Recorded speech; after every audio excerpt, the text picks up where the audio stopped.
Coast, and the moment of truth has arrived. Welcome to the first debate night of the 2016 presidential campaign, live from Quicken Loans Arena in Cleveland, Ohio. I'm Megyn Kelly, along with my co-moderators, Bret Baier and Chris Wallace.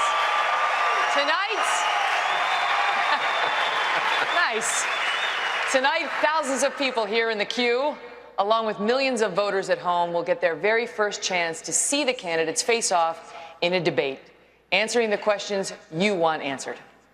Less than a year from now, in this very arena, one of these 10 candidates, or one of the 7 on the previous debate tonight, will accept the Republican Party's nomination. Tonight's candidates were selected based on an average of 5 national polls. Just a few hours ago, you heard from the candidates ranked 11 through 17, and now the primetime event, the top 10. Also of note, Fox News is partnering for tonight's debate with Facebook. For the past several weeks, we've been asking you for questions for the candidates on Facebook. Nearly 6 million of you, 6 million, viewed the debate videos on our site, and more than 40,000 of you submitted questions, some of which you will hear us asking the candidates tonight. As for the candidates who will be answering those questions, here they are, positioned on the stage by how they stand in the polls. In the center of the stage tonight, businessman Donald Trump. Former Florida Governor Jeb Bush. Wisconsin Governor Scott Walker. Former Arkansas Governor Mike Huckabee.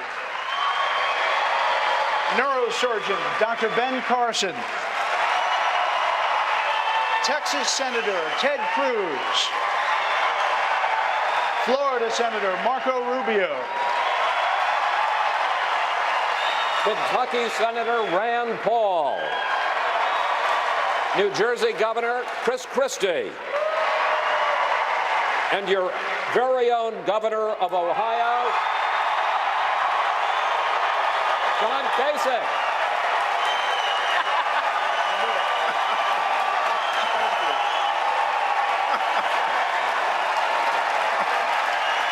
Bret.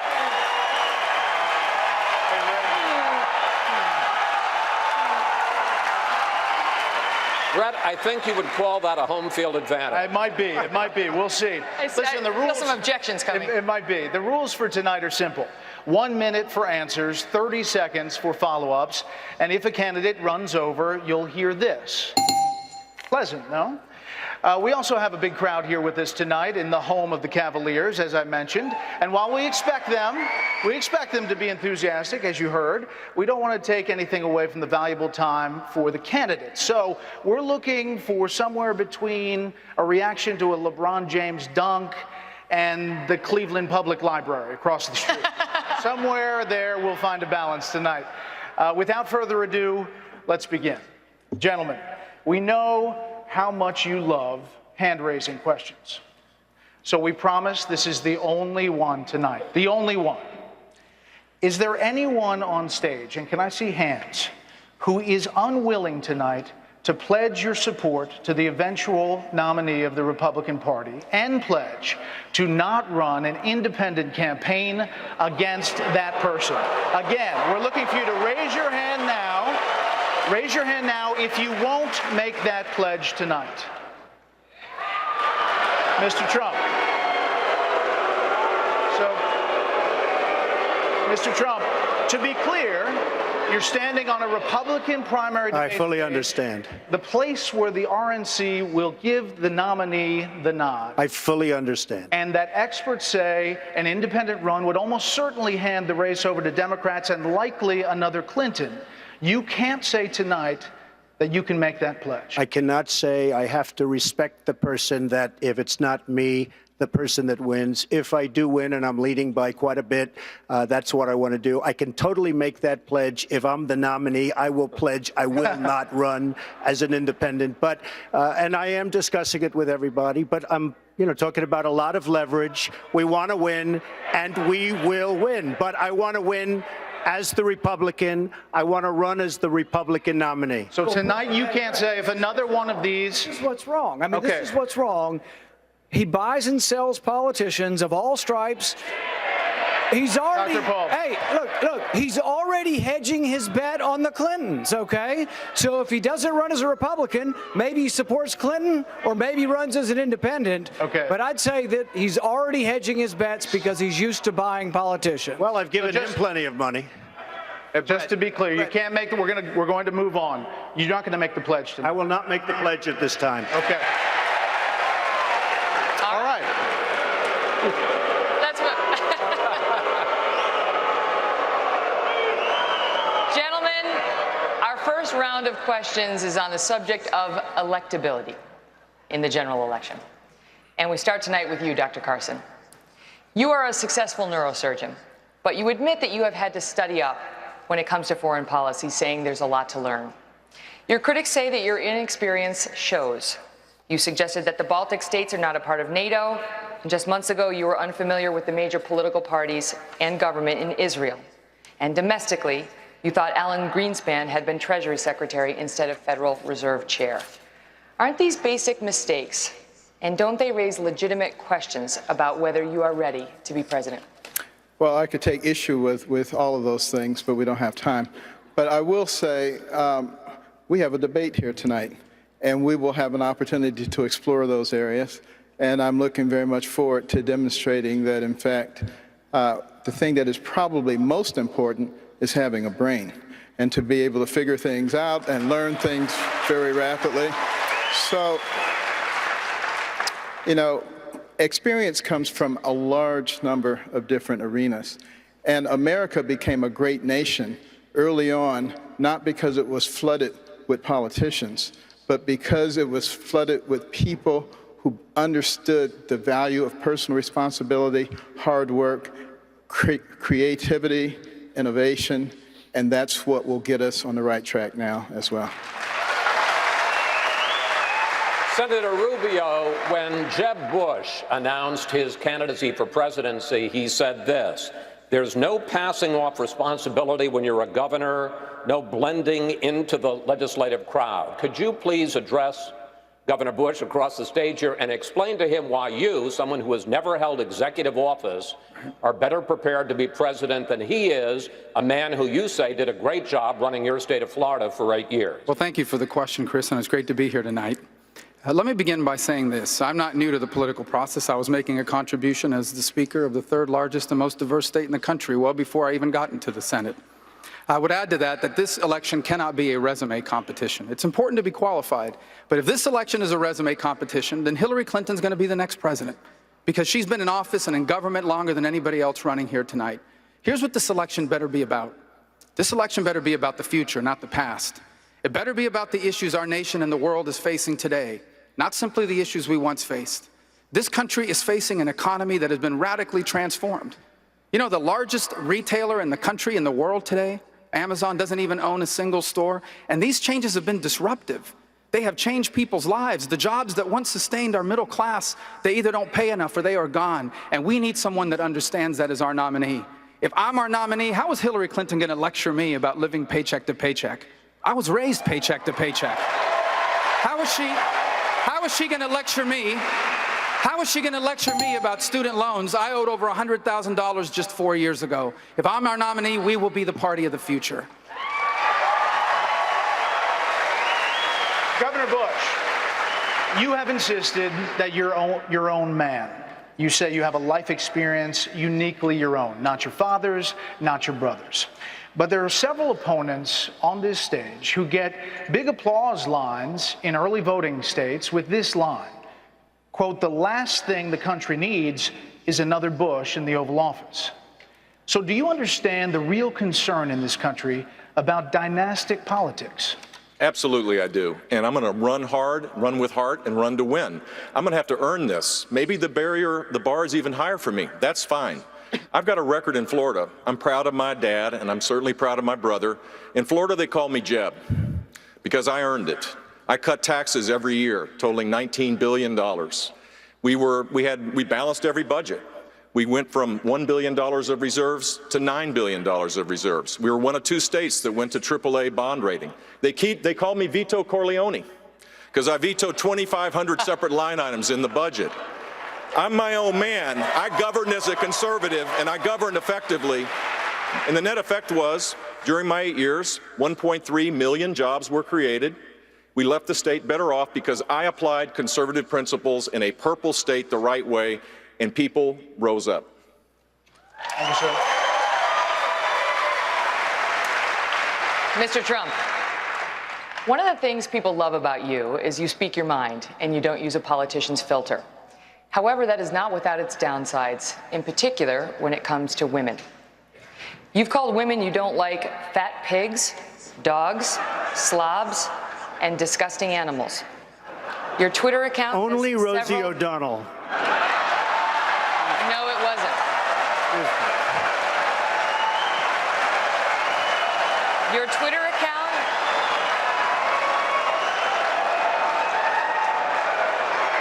Thank you. For the record, it was well beyond Rosie O'Donnell. Yes, I'm sure it was. Your Twitter account has several disparaging comments about women's looks. You once told a contestant on Celebrity Apprentice it would be a pretty picture to see her on her knees. Does that sound to you like the temperament of a man we should elect as president?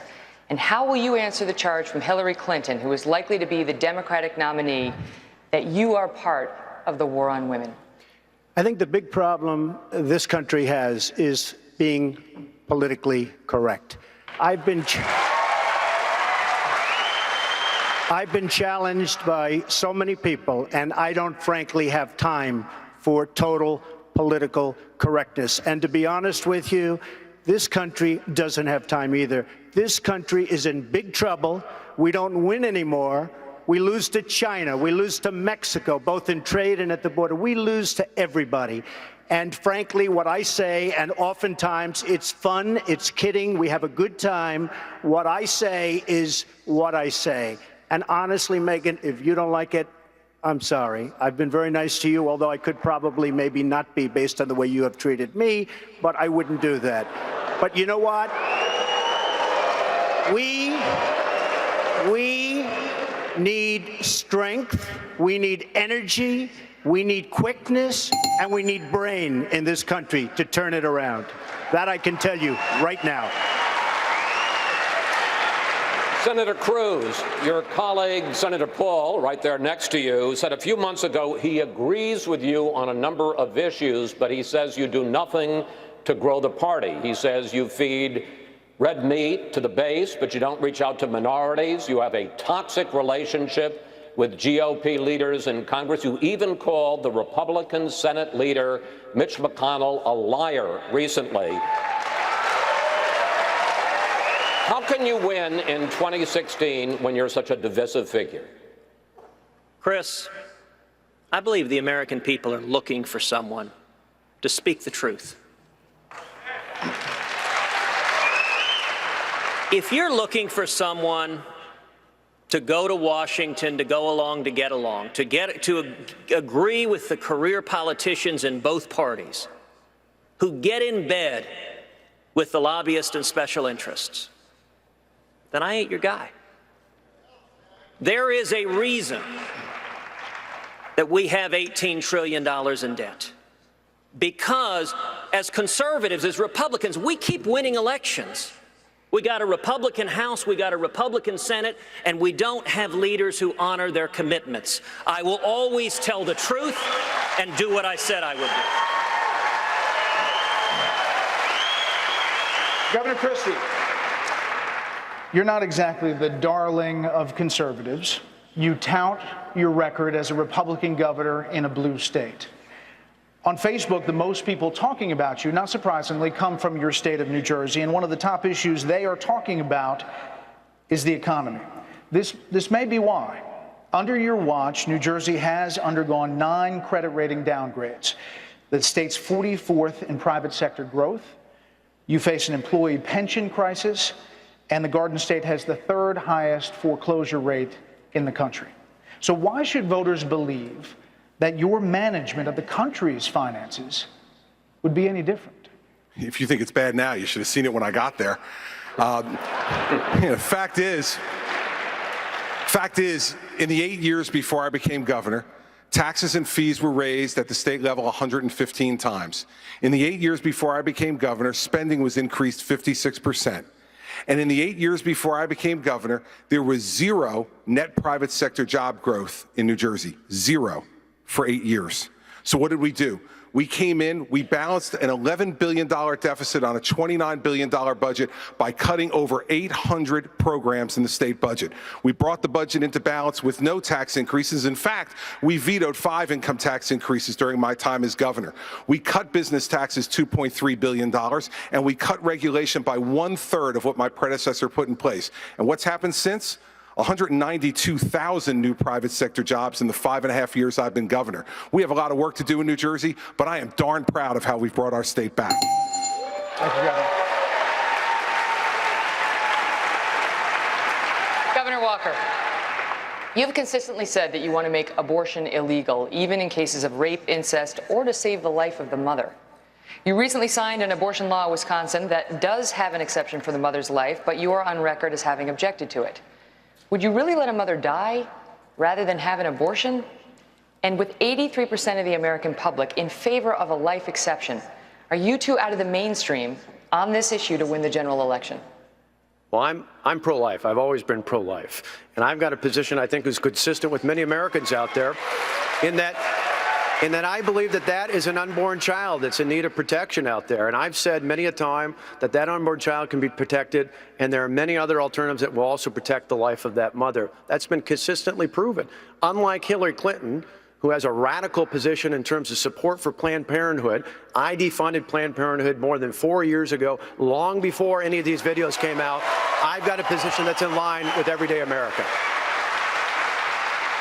Governor Huckabee, like Governor Walker, you have staked out strong positions on social issues. You favor a constitutional amendment banning same-sex marriages. You favor a constitutional amendment banning abortions, except for the life of the mother. Millions of people in this country agree with you, but according to the polls, and again, this is an electability question, according to the polls, more people don't. So how do you persuade enough independents and Democrats to get elected in 2016? Chris, I disagree with the idea that the real issue is a constitutional amendment. That's a long and difficult process. I've actually taken a position that's bolder than that. A lot of people are talking about defunding Planned Parenthood as if that's a huge game changer. I think it's time to do something even more bold.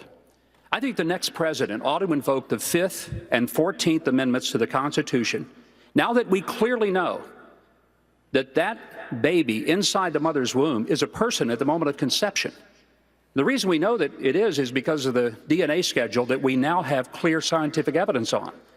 And this notion that we just continue to ignore the personhood of the individual is a violation of that unborn child's 5th and 14th Amendment rights for due process and equal protection under the law. It's time that we recognize the Supreme Court is not the supreme being, and we change the policy to be pro-life and protect children instead of rip up their body parts and sell them like they're parts to a Buick. Senator Paul, you recently blamed the rise of ISIS on Republican hawks. Now, you later said that statement, you could have said it better. But the statement went on, and you said, quote, everything they've talked about in foreign policy, they've been wrong for the last 20 years. Why are you so quick to blame your own party? First of all, only ISIS is responsible for the terrorism. Only ISIS is responsible for the depravity. But we do have to examine, how are we going to defeat ISIS? I've got a proposal. I'm the leading voice in America for not arming the allies of ISIS. I've been fighting amidst a lot of opposition from both Hillary Clinton as well as some Republicans who wanted to send arms to the allies of ISIS. ISIS rides around in $1 billion worth of U.S. Humvees. It's a disgrace. We ought to stop it. We shouldn't fund our enemies, for goodness sakes. So we didn't create ISIS. ISIS created themselves, but we will stop them. And one of the ways we stop them is by not funding them and by not arming them. Governor Kasich. You chose to expand Medicaid in your state, unlike several other governors on this stage tonight, and it is already over budget by some estimates, costing taxpayers an additional $1.4 billion in just the first 18 months. You've defended your Medicaid expansion by invoking God, saying to skeptics that when they arrive in heaven, St. Peter isn't going to ask them how small they've kept government, but what they have done for the poor. Why should Republican voters, who generally want to shrink government, believe that you won't use your St. Peter rationale to expand every government program? Well, first of all, Megyn, you should know that President Reagan expanded Medicaid 3 or 4 times. Secondly, I had an opportunity to bring resources back to Ohio to do what? To treat the mentally ill. 10,000 of them sit in our prisons. It costs $22,500 a year to keep them in prison. I'd rather get them their medication so they could lead a decent life. Secondly, we are rehabbing the drug addicted. 80% of the people in our prisons have addiction problems. We now treat them in the prisons, release them in the community, and the recidivism rate is 10%, and everybody across this country knows that the tsunami of drugs is threatening their very families. So we're treating them and getting them on their feet. And finally, the working poor, instead of them having come into the emergency rooms where it costs more, where they're sicker, and we end up paying, we brought a program in here to make sure that people could get on their feet. And you know what? Everybody has a right to their God-given purpose. And finally, our Medicaid is growing at one of the lowest rates in the country. And finally, we went from $8 billion in the hole to $2 billion in the black. We've cut $5 billion in taxes, and we've grown 350,000 jobs.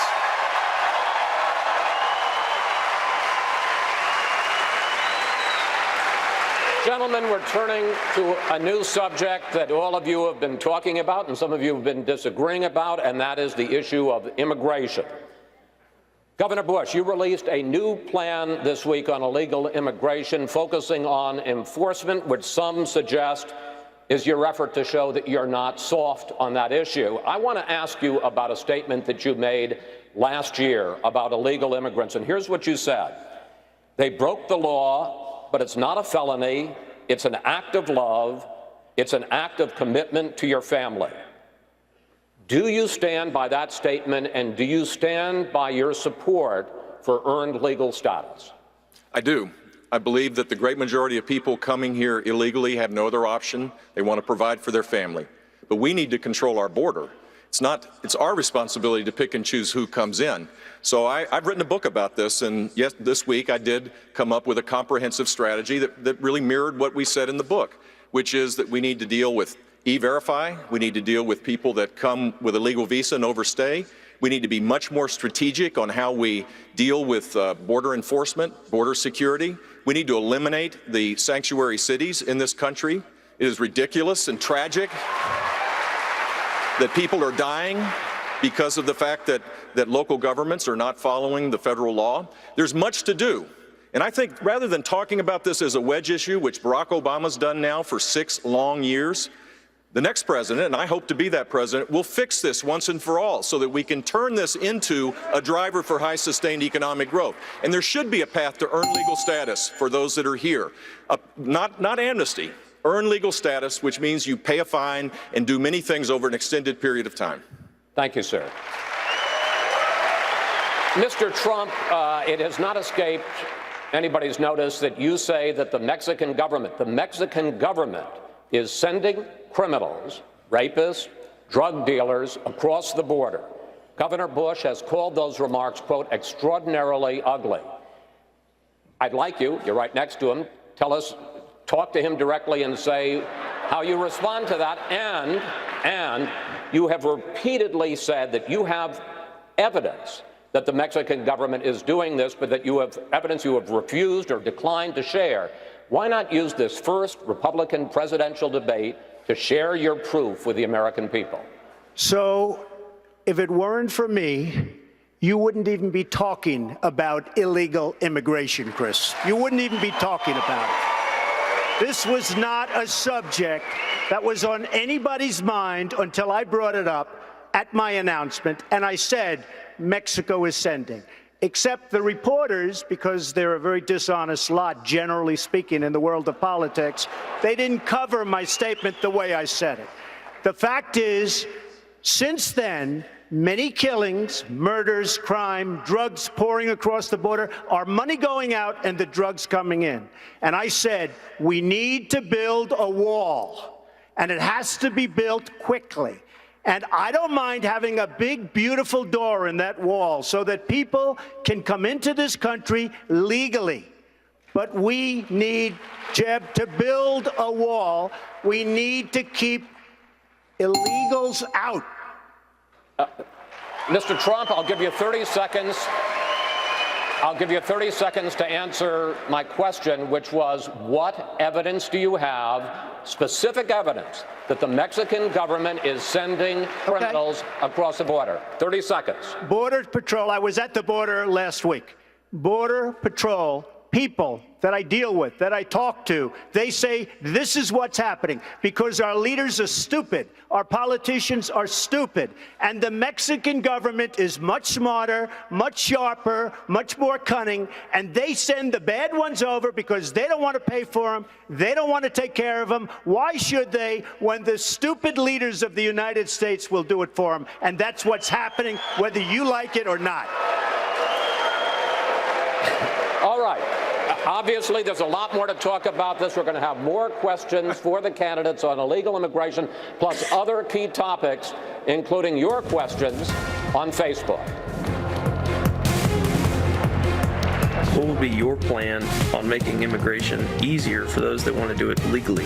What specific steps would you take to contain the growth of ISIS? I'd like to know what the candidates are going to do so that I feel safe in my own country again.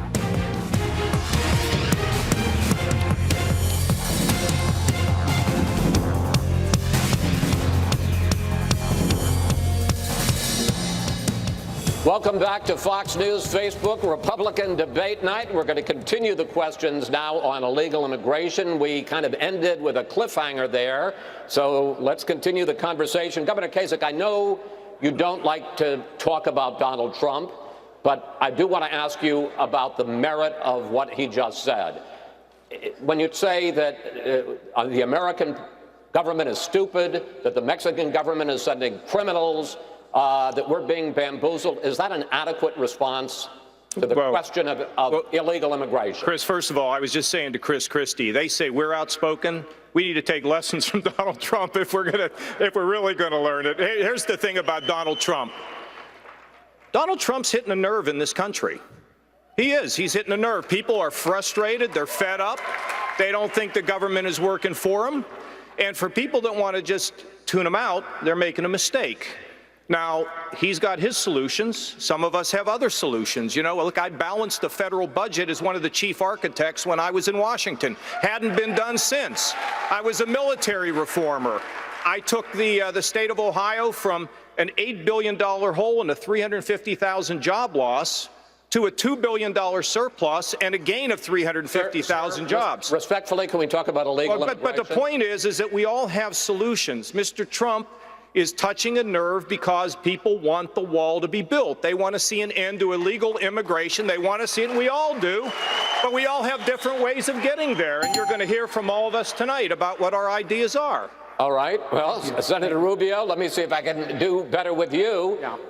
Is it as simple as our leaders are stupid, their leaders are smart, and all of these illegals coming over are criminals? Well, let me set the record straight on a couple things. The first is the evidence is now clear that the majority of people coming across the border are not from Mexico. They're coming from Guatemala, El Salvador, Honduras. Those countries are the source of the people that are now coming in its majority. I also believe we need a fence. The problem is if El Chapo builds a tunnel under the fence, we have to be able to deal with that too. And that's why you need an E-Verify system and you need an entry-exit tracking system and all sorts of other things to prevent illegal immigration. But I agree with what Governor Kasich just said. People are frustrated. This is the most generous country in the world when it comes to immigration. There are 1 million people a year who legally immigrate to the United States. And people feel like we're being taken advantage of. We feel like despite our generosity, we are being taken advantage of. And let me tell you who never gets talked about in these debates. The people that call my office, who have been waiting for 15 years to come to the United States, and they paid their fees, and they hired a lawyer, and they can't get in, and they're wondering maybe they should come illegally. And so these are important issues, and we should address it. It's a serious problem that needs to be addressed. And otherwise, we're going to keep talking about this for the next 30 years like we have for the last 30 years. Governor Walker, from 2002 till as recently as 2013, just 2 years ago, you supported comprehensive immigration reform, including a path to citizenship. Now you say that was a quick reaction to something you hadn't really thought about and that you've changed your mind. Other than politics, could you explain why in the last 2 years you've changed your position on a path to citizenship, and are there other past positions that we shouldn't hold you to? Yeah, well, Chris, I actually said it at your show earlier this year. Yes, flat out said, I acknowledge that. I said I actually listened to the American people, and I think people across America want a leader who's actually going to listen to them. I talked to border state governors and other elected officials. I looked at how this president, particularly through last November, messed up the immigration system in this country. And most importantly, I listened to the people of America. I believe we need to secure the border. I've been to the border with Governor Abbott in Texas and others, seeing the problems that they have there. There's international criminal organizations penetrating our southern-based borders, and we need to do something about it. Secure the border, enforce the law, no amnesty, and go forward with a legal immigration system that gives priority to American working families and wages. Senator Cruz, some 1,400 people submitted questions on this very hot topic of illegal immigration on Facebook, and a number of them were about the murder of Kate Steinle in San Francisco, allegedly shot down by an illegal. Doug Betancourt sent this question: will you support Kate Steinle's law, which would impose a mandatory 5-year prison term for an illegal who's deported and then returns to this country? And will you defund sanctuary cities for violating federal law? Chris, absolutely yes. And not only will I support it, I have authored Kate's law in the United States Senate and filed that legislation. I tried to get the Senate to vote to pass Kate's law on the floor of the Senate just 1 week ago, and the leader of our own party blocked a vote on Kate's law. You know, there was reference made to our leaders being stupid. It's not a question of stupidity. It's that they don't want to enforce the immigration laws. That there are far too many in the Washington cartel that support amnesty. President Obama has talked about fundamentally transforming this country. There's 7 billion people across the face of the globe, many of whom want to come to this country. If they come legally, great, but if they come illegally, and they get amnesty, that is how we fundamentally change this country, and it really is striking. A majority of the candidates on this stage have supported amnesty. I have never supported amnesty, and I led the fight against Chuck Schumer's Gang of 8 amnesty legislation in the Senate. All right, gentlemen, we're going to switch topics now and talk a bit about terror and national security. Governor Christie, you have said that Senator Paul's opposition to the NSA's collection of phone records has made the United States weaker and more vulnerable, even going so far as to say that he should be called before Congress to answer for it if we should be hit by another terrorist attack. Do you really believe you can assign blame to Senator Paul just for opposing the bulk collection of people's phone records in the event of a terrorist attack? Yes, I do. And I'll tell you why. Because I'm the only person on this stage who's actually filed applications under the Patriot Act, who have gone before the the Foreign Intelligence Service Court, who has prosecuted and investigated and jailed terrorists in this country after September 11th. I was appointed U.S. Attorney by President Bush on September 10th, 2001, and the world changed enormously the next day. And it happened in my state. This is not theoretical to me. I went to the funerals. We lost friends of ours in the Trade Center that day. My own wife was 2 blocks from the Trade Center that day at her office, having gone through it that morning. When you actually have to be responsible for doing this, you can do it, and we did it for 7 years in my office, respecting civil liberties and protecting the homeland. And I will make no apologies ever for protecting the lives and the safety of the American people. We have to give more tools to our folks to be able to do that, not fewer, and then trust those people and oversee them to do it the right way. As president, that is exactly what I'll do. Megan, may I respond? Go ahead, sir.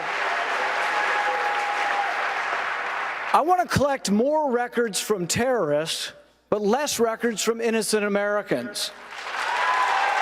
The Fourth Amendment was what we fought the revolution over. John Adams said it was the spark that led to our war for independence. And I'm proud of standing for the Bill of Rights, and I will continue to stand for the Bill of Rights. And Megan, that's a completely ridiculous answer.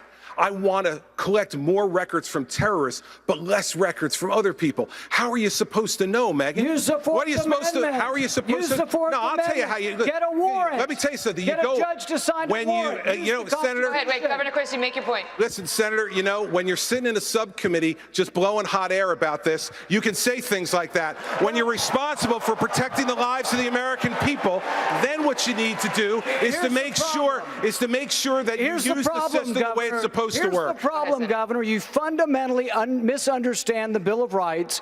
Every time you did a case, you got a warrant from a judge. I'm talking about searches without warrants, indiscriminately of all Americans' records, and that's what I fought to end. I don't trust President Obama with our records. I know you gave him a big hug, and if you want to give him a big hug again, go right ahead. Go ahead, Governor. And Senator Paul, the hugs that I remember are the hugs that I gave to the families who lost their people on September 11th. Those are the hugs I remember, and those had nothing to do with politics, unlike what you're doing by cutting speeches on the floor of the Senate, then putting them on the internet within a half an hour to raise money for your campaign, and while still putting our country at risk. All right, we're going to cut it off there. We have plenty more we want to get to. That was an interesting exchange. Thank you for that. Well, I want to move on because I have, we're going to get to you, Governor, but I really want to get to a Facebook questioner. His name is Alex Shalgren, and he has the following question. My question is, how would the candidate stop the treacherous actions of ISIL, and its growing influence in the U.S. if they were to become president? Senator Cruz, I want to talk to you about this because many of the Facebook users and the folks on Facebook wanted the candidates to speak to ISIS tonight. You asked the chairman of the Joint Chiefs a question. What would it take to destroy ISIS in 90 days?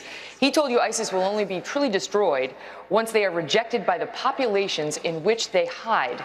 And then you accused him of pushing Medicaid for the Iraqis. How would you destroy ISIS in 90 days? Megan, we need a commander-in-chief that speaks the truth. We will not defeat radical Islamic terrorism so long as we have a president unwilling to utter the words radical Islamic terrorism.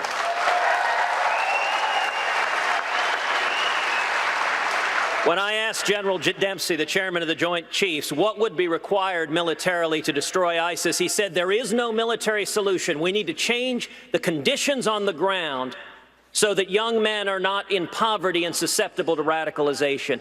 That, with all due respect, is nonsense.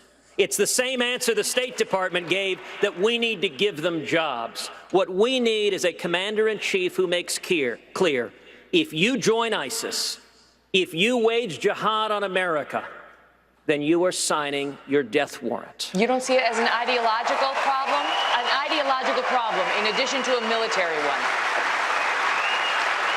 Megan, of course it's an ideological problem. That's one of the reasons why I introduced the Expatriate Terrorist Act in the Senate that said if any American travels to the Middle East and joins ISIS, that he or she forfeits their citizenship so they don't use a passport to come back and wage jihad on Americans. Yes, it is ideological, and let me contrast President Obama, who at the prayer breakfast essentially acted as an apologist. He said, well, gosh, the Crusades, the Inquisitions. We need a president that shows the courage that Egypt's President al-Sisi did, a Muslim, when he called out the radical Islamic terrorists who are threatening the world. Governor Bush. For days on end in this campaign, you struggled to answer a question about whether, knowing what we know now, you would have invaded Iraq. Megan. I remember it too. And ISIS, of course, is now thriving there. You finally said no.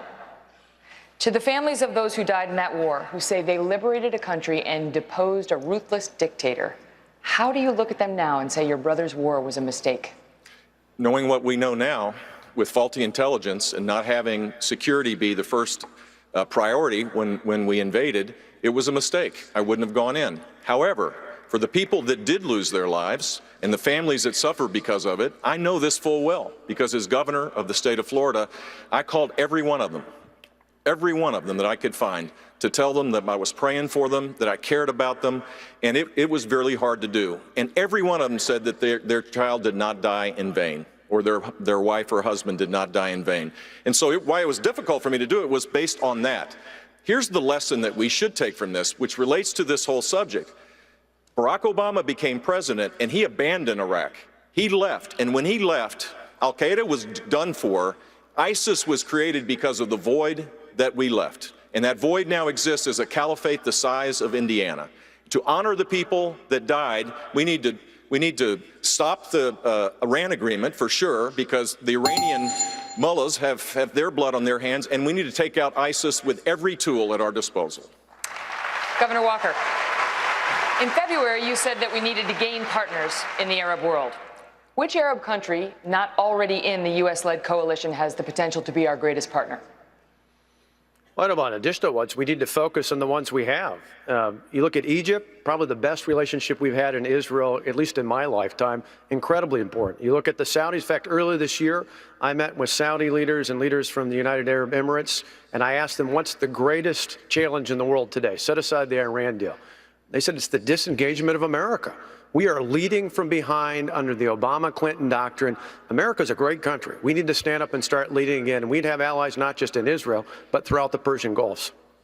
Dr. Carson, in one of his first acts as commander-in-chief, President Obama signed an executive order banning enhanced interrogation techniques in fighting terror. As president, would you bring back waterboarding? Well, thank you, Megan. I wasn't sure I was going to get to talk again. We have a lot for you. Don't worry. Fear not. You may rue that request. All right. You know, what we do in order to get the information that we need is our business. And I wouldn't necessarily be broadcasting to everybody what we're going to do. You know, we've gotten into this mindset of fighting politically correct wars. There is no such thing as a politically correct war. And the left, of course, will say Carson doesn't believe in the Geneva Convention. Carson doesn't believe in fighting stupid wars. And what we have to remember is we want to utilize the tremendous intellect that we have in the military to win wars. And I've talked to a lot of the generals, a lot of our advanced people, and believe me, if we gave them the mission, which is what the commander-in-chief does, they would be able to carry it out. And if we don't tie their hands behind their back, they will do it extremely effectively. Gentlemen, the next series of questions deals with Obamacare and the role of the federal government. Mr. Trump, Obamacare is one of the things you call a disaster. Complete disaster, yes. Saying it needs to be repealed and replaced. Correct. Now, 15 years ago, you called yourself a liberal on health care. You were for a single-payer system, a Canadian-style system. Why were you for that then, and why aren't you for it now? First of all, I'd like to just go back to in July of 2004, I came out strongly against the war with Iraq because it was going to destabilize the Middle East, and I'm the only one on the stage that knew that and had the vision to say it, and that's exactly what happened. The Middle East became totally destabilized. So I just want to say, as far as single payer, it works in Canada, it works incredibly well in Scotland. It could have worked in a different age, which is the age you're talking about here. What I'd like to see is a private system without the artificial lines around every state. I have a big company with thousands and thousands of employees, and if I'm negotiating in New York or in New Jersey or in California, I have like one bidder. Nobody can bid. You know why? Because the insurance companies are making a fortune because they have control of the politicians, of course, with the exception of the politicians on the stage. But they have total control of the politicians. They're making a fortune. Get rid of the artificial lines, and you will have yourself great plans. And then we have to take care of the people that can't take care of themselves, and I will do that through a different system. Hey, Brett, Mr. Trump, hold on one second. I got a news flash. I know. Hold on, Senator Paul. News flash: the Republican Party's been fighting against a single-payer system for a decade. So I think you're on the wrong side of this if you're still arguing for a single-payer system. I don't think you heard me. You're having a hard time tonight. All right, Mr. Trump, it's not just your past support for single-payer health care. You've also supported a host of other liberal policies. You've also donated to several Democratic candidates, Hillary Clinton included, Nancy Pelosi. You explained away those donations, saying you did that to get business-related favors. And you said recently, quote, "When you give, they do whatever the hell you want them to do." You better believe it. So what specifically did they do? If I ask them, if I need them, you know, most of the people on this stage I've given to, just so you understand. A lot of money. Not me. Not me. But you're welcome to give me a check, Donald, if you'd like. Many of them. Actually, to be clear, That's he right. supported Not- Charlie Crist. Not Mike. Gave Charlie But Crist. I have. Donald, if you end your I have campaign, I hope you will give to me. Good. Okay. Sounds good. Sounds good to me, Governor. I will tell you that our system is broken. I give to many people. Before 2 months ago, I was a businessman. I give to everybody. When they call, I give. And you know what? When I need something from them, 2 years later, 3 years later, I call them. They are there for me. So what'd and you that's get? a broken system. So what'd you get from Hillary Clinton and Nancy Pelosi? Well, I'll tell you what. With Hillary Clinton, I said, be at my wedding, and she came to my wedding. You know why?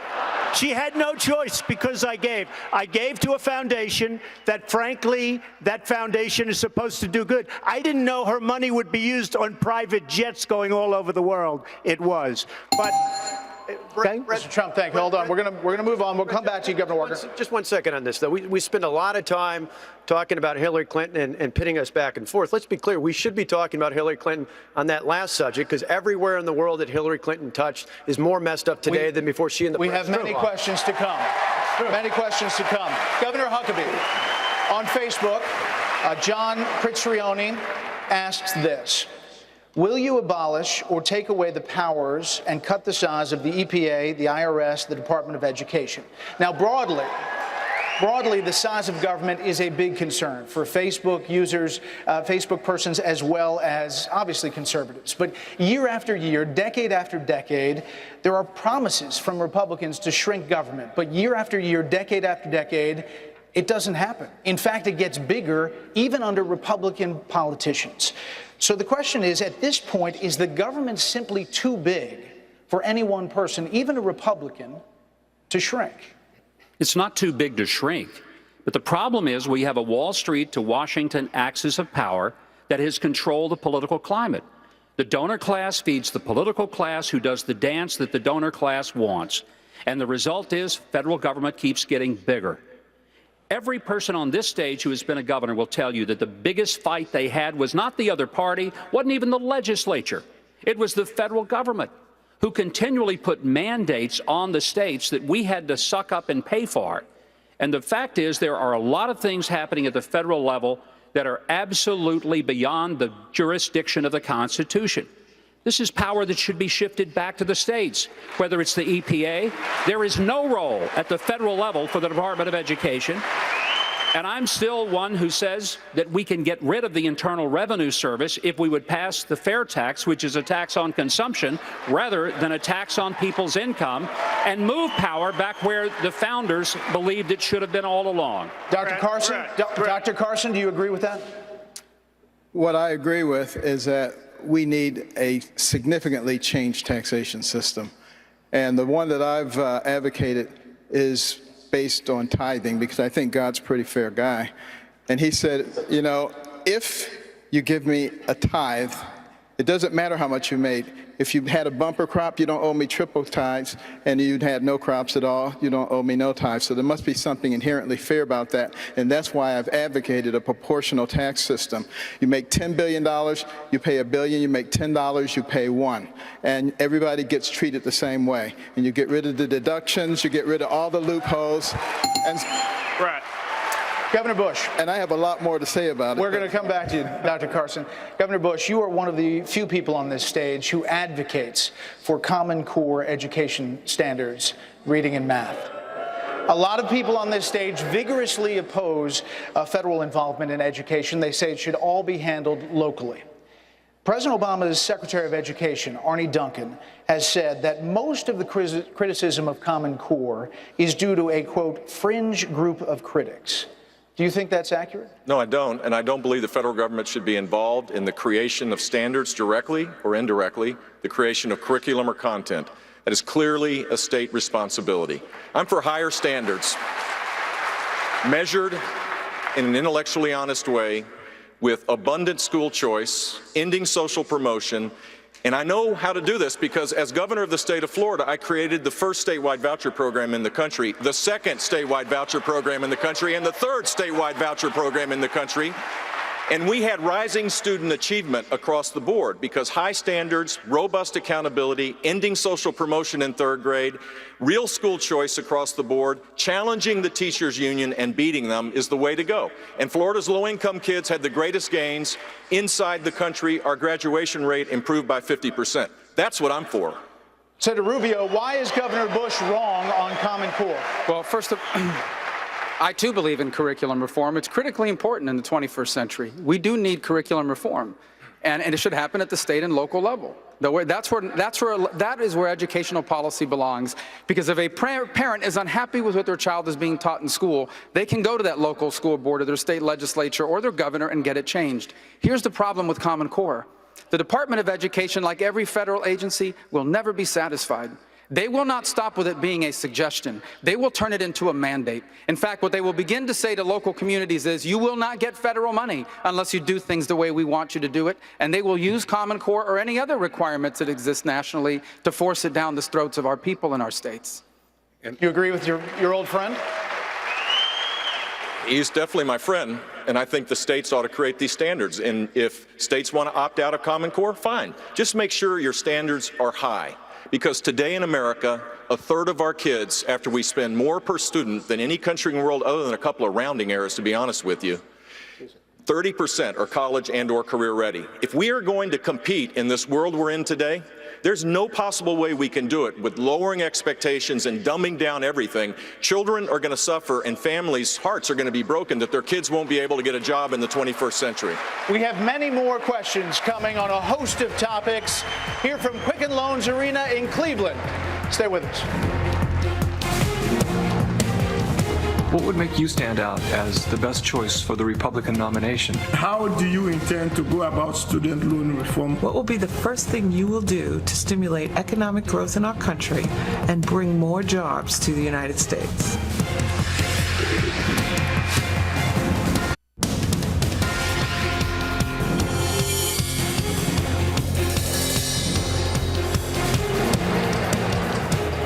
It's just before 10 p.m. on the East Coast. Welcome back to Quicken Loans Arena in Cleveland, Ohio, and the very first Republican primary debate of the 2016 presidential campaign. 10 candidates on the stage, selected based on their standing in 5 national polls. And tonight they are facing off, answering the questions you want asked, we hope. Gentlemen, we're obviously digging into some subjects in depth, but we're also going to change it up every once in a while throughout the next hour and have mini rounds where we ask, you're not going to like it, only a couple of candidates' questions on those subjects. This is the first of the mini rounds, and it's about somebody whose name probably hasn't been mentioned enough so far tonight. Governor Kasich, let me start with you. Whoever the Republican nominee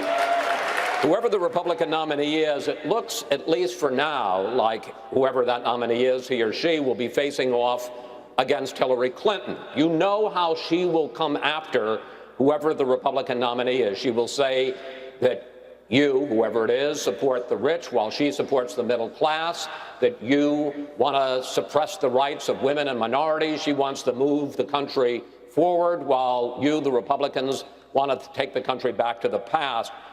How will you, if you're the nominee, how will you answer that and take Hillary Clinton on? Well, let's start off with my father being a mailman, so I understand the concerns of all the folks across this country, some of whom have trouble, making ends meet. But I think she will come in a narrow way. The nominee of this party, if they're going to win, has got to come at it in a big way, which is pro-growth, which is balancing budgets. We were talking about it. People were saying, could we do it? I was the chairman of the Budget Committee and the lead architect the last time it happened in Washington. And when we did it, we had great economic growth, we cut taxes, and we had a big surplus. Economic growth is the key. Economic growth is the key to everything. But once you have economic growth, it is important that we reach out to people who live in the shadows, the people who don't seem to ever think they get a fair deal. And that includes people in our minority community. That includes people who feel as though they don't have a chance to move up. America is a miracle country. And we have to restore the sense that the miracle will apply to you. Each and every one of the people in this country who's watching tonight, lift everybody, unite everybody, and build a stronger United States of America again. It will be and can be done. I know that all of you would like to answer this question, but we're only going to ask one other candidate before we move on to a different subject. Dr. Carson, basically same question to you. If Hillary Clinton is the nominee and she comes at you with that kind of line of attack, how will you take her on? If Hillary is the candidate, which I doubt, that would be a dream come true. But, the fact of the matter is, she is the epitome of the secular progressive movement. And she counts on the fact that people are uninformed, the Alinsky model, taking advantage of useful idiots. Well, I just happen to believe that people are not stupid. And the way I will come at it is to educate people, help people to actually understand that is that progressive movement that is causing them the problems. You look at the national debt and how it's being driven up. If I was trying to destroy this country, what I would do is find a way to drive wedges between all the people, drive the debt to an unsustainable level, and then step off the stage as a world leader and let our enemies increase while we decreased our capacity as a military person, and that's what she's doing. Gentlemen, we're going to turn now to the subject of the economy, jobs, and money and the government. And Governor Bush, I'm going to start with you. You have made a bold promise in your announcement. You have promised 4% economic growth and 19 million new jobs if you were fortunate enough to serve 2 terms as president. That many jobs, 19 million, would be triple what your father and your brother accomplished together. And 4% growth, the last president to average that was Lyndon Johnson during the height of the Vietnam War. So, question, how on earth, specifically, would you pull that off? We've done it 27 times since World War II. I think we need to lift our spirits and have high, lofty expectations for this great country of ours. The new normal of 2% that the left is saying you can't do anything about is so dangerous for our country. There's 6 million people living in poverty today, more than when Barack Obama got elected. 6.5 million people are working part-time, most of whom want to work full-time. We've created rules and taxes on top of every aspiration of people, and the net result is we're not growing fast, income's not growing. A 4% growth strategy means you fix a convoluted tax code. You get in and you change every aspect of regulations that are job killers. You get rid of Obamacare and replace it with something that doesn't suppress wages and kill jobs. You embrace the energy revolution in our country. This president and Hillary Clinton, who can't even say she's for the XL pipeline even after she's left, give me a break.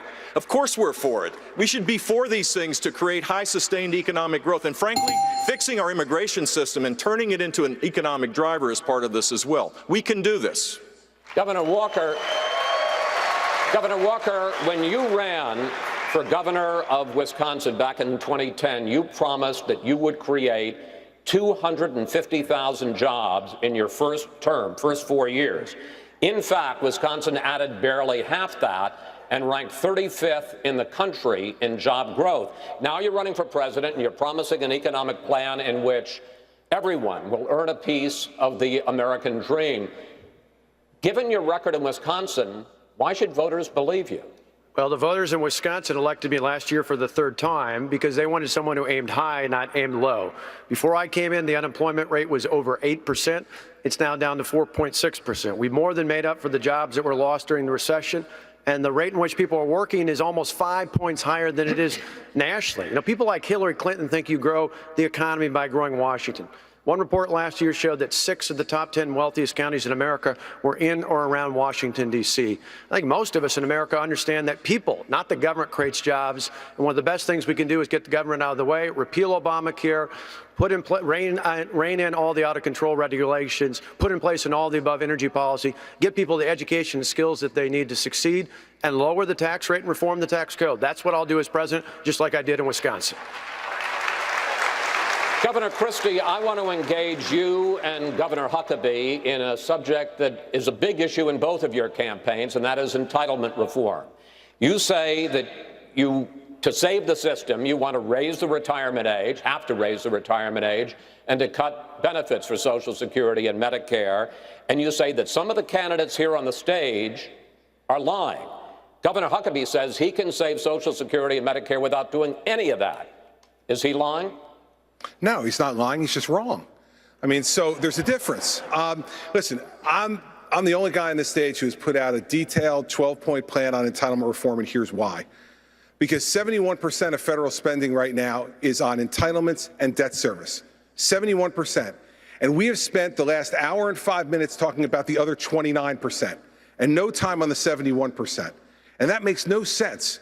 Now, let me tell you exactly what we would do on Social Security. Yes, we'd raise the retirement age 2 years and phase it in over 25 years. That means we'd raise it 1 month a year for 25 years when we're all living longer and living better lives. Secondly, we would means test Social Security for those who are making over $200,000 a year in retirement income and who have $4 to $5 million in liquid assets saved. They don't need that Social Security check. Social Security is meant to be to make sure that no one who's worked hard and played by the rules and paid into the system grows old in poverty in America. If we don't deal with this problem, it will bankrupt our country or lead to massive tax increases, neither one that we want in this country. Governor Huckabee, you say that changing entitlements, the kind of thing that Governor Christie is talking about, would be breaking a promise to the American people. And you say that you can keep those programs, save Social Security, save Medicare, without those kinds of reforms through a fair tax, which is a broad tax on consumption. Please explain to Governor Christie how that would work and how you could save these programs without the kind of painful reforms he says we need. Let's all be reminded 60 million Americans are on Social Security. 60 million.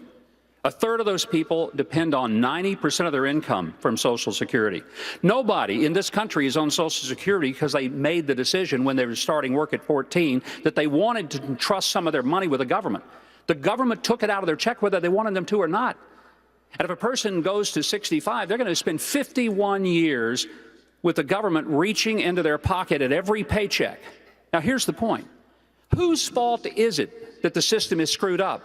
Is it the recipients or is it the government? And if Congress wants to mess with the retirement program, why don't we let them start by changing their retirement program and not have one, instead of talking about getting rid of Social Security and Medicare that was robbed $700 billion to pay for Obamacare? It's always that the government figures that they can do this off the backs of people, many of whom are poor and depend on that money. And I just think it's fundamentally lying to the people and stealing from them, and we shouldn't be doing it. Chris. 30 seconds. Yeah, sure. And I don't disagree with ending Congress's retirement program. I'm a governor. I don't have a retirement program in my state, and I don't disagree with that. But here's the news for the American people. He's complaining about the lying and stealing. The lying and stealing has already occurred. The trust fund is filled with IOUs. We can't fix the problem just by entering Congress's retirement. That's worth about this much. We need to go at the fundamental problem. And the fundamental problem is that this system is broken. It has been stolen from. We have been lied to. We need a strong leader to tell the truth and fix it. All right, this is it. 30 seconds finally. Well, you ask about how we fund it. One of the reasons that Social Security is in so much trouble is the only funding stream comes from people who get a wage. The people who get wages is declining dramatically. Most of the income in this country is made by people at the top who get dividends and capital gains. The fair tax transforms the process by which we fund Social Security and Medicare because the money paid at consumption is paid by everybody, including illegals, prostitutes, pimps, drug dealers, all the people that are freeloading off the system now.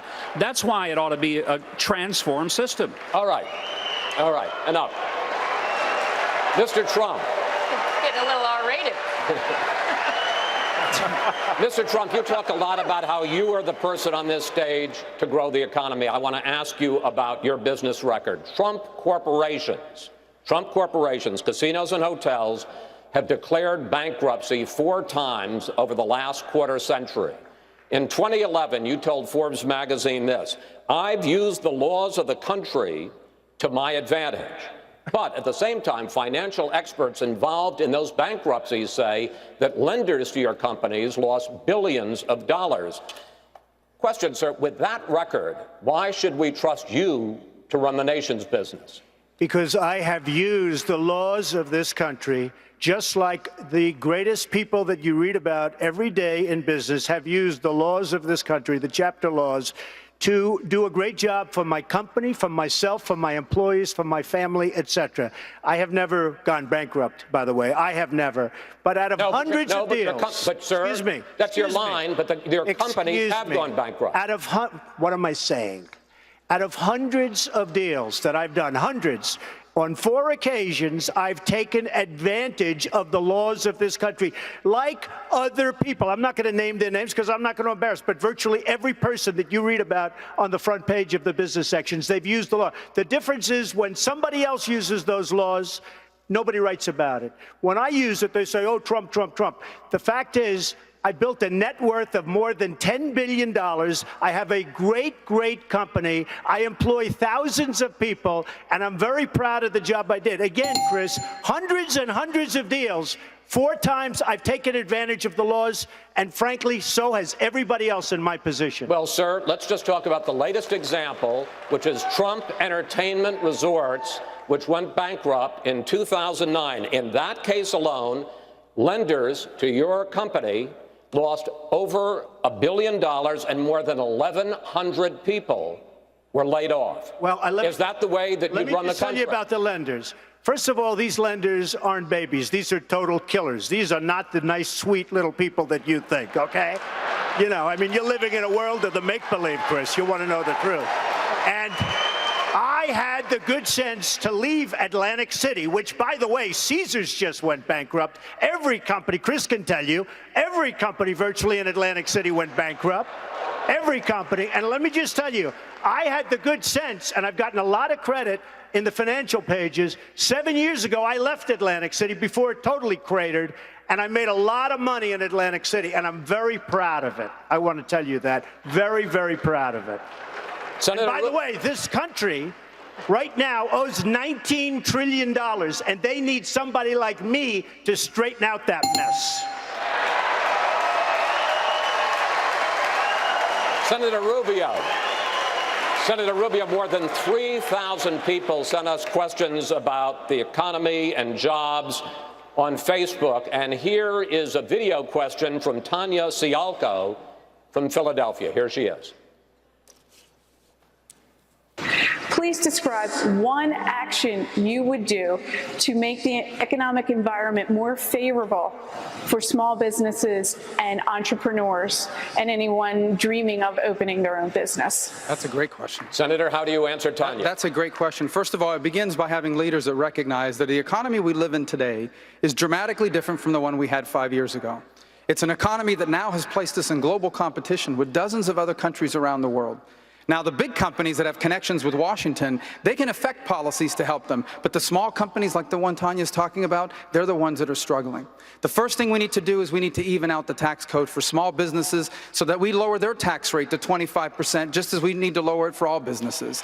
We need to have a regulatory budget in America that limits the amount of regulations on our economy. We need to repeal and replace Obamacare. And we need to improve higher education so that people can have access to the skills they need for 21st century jobs. And last but not least, we need to repeal Dodd-Frank. It is eviscerating small businesses and small banks. Over 40% of small and mid-sized banks that loan money to small businesses have been wiped out since Dodd-Frank has passed. We need to repeal and replace Dodd-Frank. We need to make America fair again for all businesses, but especially those being run by small business owners. Senator Rubio, thank you. Gentlemen, another question for a few of you. Just yesterday, President Obama criticized Republican lawmakers trying to block the Iran deal, calling them knee-jerk partisans, adding that hardliners in Iran who chant death to America were, quote, making common cause with the Republican caucus. Here's what two of your opponents on the 5 p.m. debate stage said about Iran. I will tell you one thing. I would a whole lot rather had Carly Fiorina over there doing our negotiation than John Kerry. Maybe we would have gotten a deal where we didn't give everything away. But the issue for us is to have a Congress that stands up and says not only no, but hell no to this money going to a regime that is going to use it for terror. When America does not lead, the world is a dangerous and a tragic place. This is a bad deal. Obama broke every rule of negotiation. Yes, our allies are not perfect, but Iran is at the heart of most of the evil that is going on in the Middle East through their proxy. Now, I want to ask a few of you this. First, Governor Walker, you've said that you would tear up the Iran deal on day one. If this deal is undone, what then? Well, first off, let's remember, I still remember as a kid tying a yellow ribbon around the tree in front of my house during the 444 days that Iran held 52 Americans hostage. Iran is not a place we should be doing business with. To me, you terminate the deal on day one. You reinstate the sanctions authorized by Congress. You go to Congress and put in place even more crippling sanctions in place, and then you convince our allies to do the same.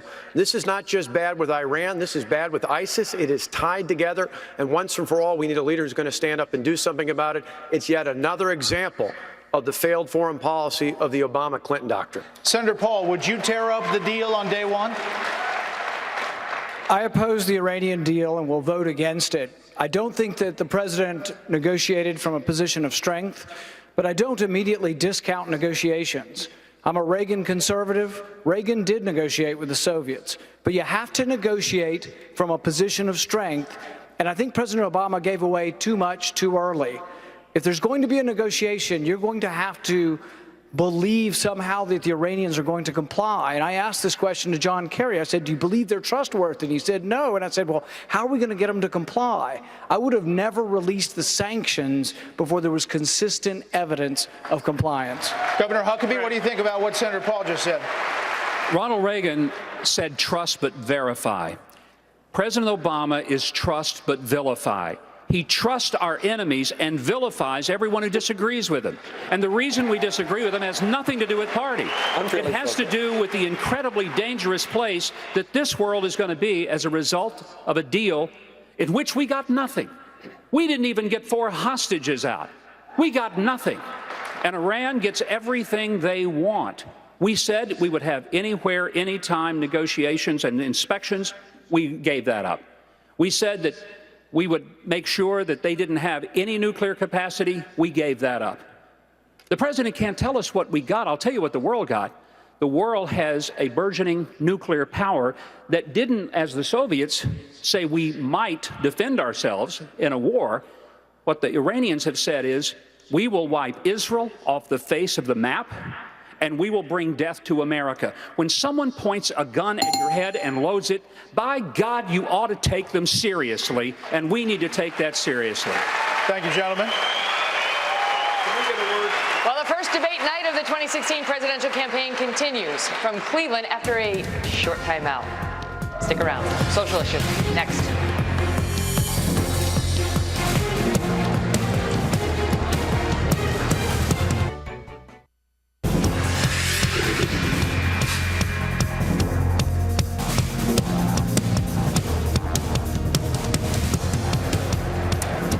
Welcome back, gentlemen. We're going to move on now to discuss some social issues across the board. Governor Bush, I'll start with you. Many Republicans have been outraged recently by a series of videos on Planned Parenthood. You now say that you support ending federal funding for this organization. However, until late 2014, right before you started your campaign, you sat on the board of a Bloomberg charity that quite publicly gave tens of millions of dollars to Planned Parenthood while you were a director. How could you not know about these well-publicized donations? And if you did know, how could you help a charity so openly committed to abortion rights? I joined the Bloomberg Foundation because of Mike Bloomberg's shared commitment for meaningful education reform. That's why I was on it. We never had a debate about the budget. It was presented and we approved it, not item by item. Here's my record.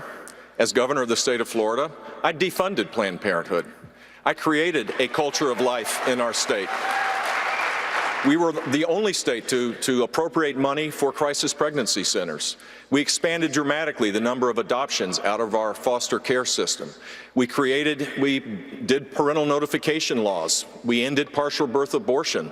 We did all of this, and we were the first state to do a Choose Life license plate. Now 29 states have done it, and tens of millions of dollars have gone to create a culture where more babies are adopted. But did you know? No, I didn't know, but it doesn't matter. I was working on this board because of the education. My record is clear. My record as a pro-life governor is not in dispute. I am completely pro-life, and I believe that we should have a culture of life. It's informed by my faith from beginning to end. And I did this not just as it related to unborn babies, I did it at the end-of-life issues as well. This is something that goes way beyond politics, and I hope one day that we get to the point where we respect life in its fullest form across the board. Senator Rubio, you favor a rape and incest exception to abortion bans. Cardinal Timothy Dolan of New York just said yesterday those exceptions are preposterous. He said they discriminate against an entire class of human beings. If you believe that life begins at conception, as you say you do, how do you justify ending a life just because it begins violently through no fault of the baby? Well, Megan, first of all, I'm not sure that that's a correct assessment of my record.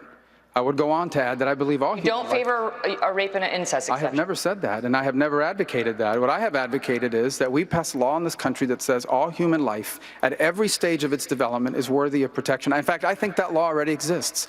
It's called the Constitution of the United States. And let me go further. I believe that every single human being is entitled to the protection of our laws, whether they can vote or not, whether they can speak or not, whether they can hire a lawyer or not, whether they have a birth certificate or not. And I think future generations will look back at this history of our country and call us barbarians for murdering millions of babies who we never gave them a chance to live. Mr. Trump, in 1999, you said you were, quote, very pro-choice, even supporting partial birth abortion. You favored an assault weapons ban as well. In 2004, you said in most cases you identified as a Democrat. Even in this campaign, your critics say you often sound more like a Democrat than a Republican, calling several of your opponents on this stage things like clowns and puppets. When did you actually become a Republican?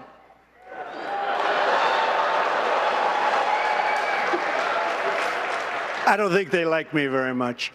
I'll tell you what, I've evolved on many issues over the years, and you know who else has is Ronald Reagan evolved on many issues. And I am pro-life, and if you look at the question, I was in business, they asked me a question as to pro-life or choice, and I said, if you let it run, that I hate the concept of abortion. I hate the concept of abortion.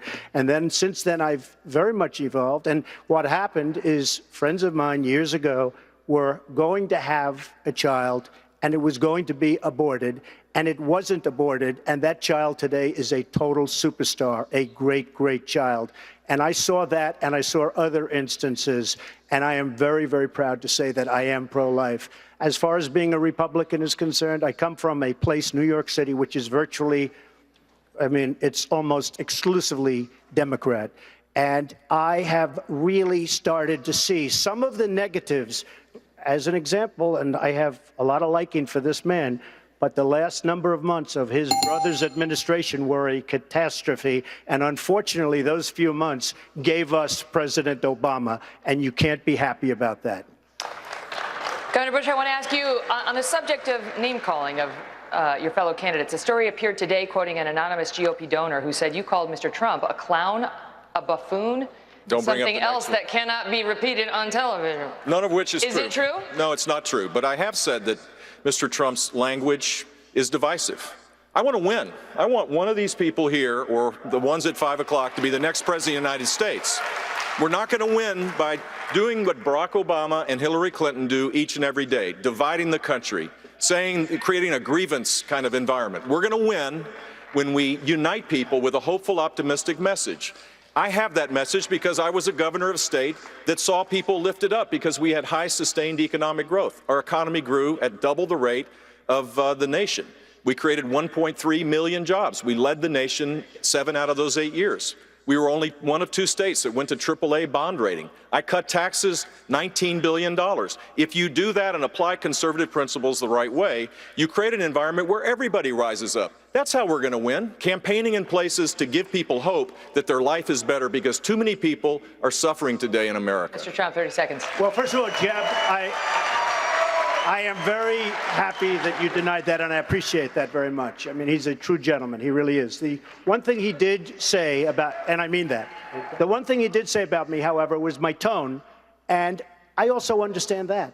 But when you have people that are cutting Christians' heads off, when you have a world at the border and at so many places that it's medieval times, it's almost got to be as bad as it ever was in terms of the violence and the horror. We don't have time for tone. We have to go out and get the job done.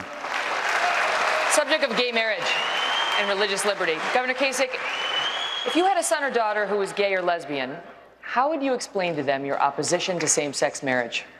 Well, look, I'm an old-fashioned person here, and I happen to believe in traditional marriage. But I've also said the court has ruled. But how would you explain to your child? Megyn, the court has ruled, and I said we'll accept it. And guess what? I just went to a wedding of a friend of mine who happens to be gay.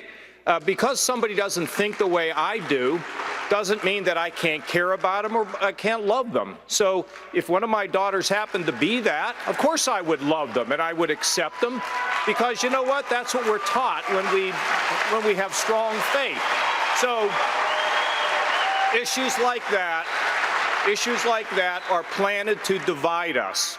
I think the simple fact of the matter is, and this is where I would agree with Jeb, and I've been saying it all along, we need to give everybody a chance, treat everybody with respect, and let them share in this great American dream that we have, Megyn. So, look, I'm going to love my daughters. I'm going to love them no matter what they do, because you know what? God gives me unconditional love. I'm going to give it to my family and my friends and the people around me. Senator Paul. In the wake of the Supreme Court's ruling on same-sex marriage, Carol Fox on Facebook wants to know the following. Quote, what will you do to ensure Christians are not prosecuted for speaking out against gay marriage? And will Christians be forced to conduct business that conflicts with their religious beliefs? Well, look, I don't want my marriage or my guns registered in Washington. And if people have an opinion that's a religious opinion that is heartily felt, obviously they should be allowed to practice that, and no government should interfere with them. One of the things that really got to me was the thing in Houston where you had the government, the mayor, actually trying to get the sermons of ministers. When the government tries to invade the church to enforce its own opinion on marriage, that's when it's time to resist. Governor Walker.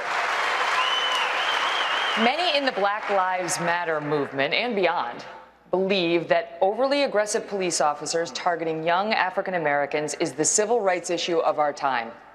Do you agree? And if so, how do you plan to address it? If not, why not? Well, I think the most important thing we can do when it comes to policing is something you've had a guest on who's a friend of mine, Milwaukee County Sheriff David Clark, who's talked to me many times about this in the past. It's about training. It's about making sure that law enforcement professionals, not only on the way in to their positions, but all the way through their time, have the proper training, particularly when it comes to use of force, and that we protect and stand up and support those men and women who are doing their jobs in law enforcement. And for the very few that don't, that there are consequences to show that we treat everyone the same here in America. Thank you. Coming up, more of our debate, including questions about President Obama's foreign policy and these guys and their better ideas. Coming up.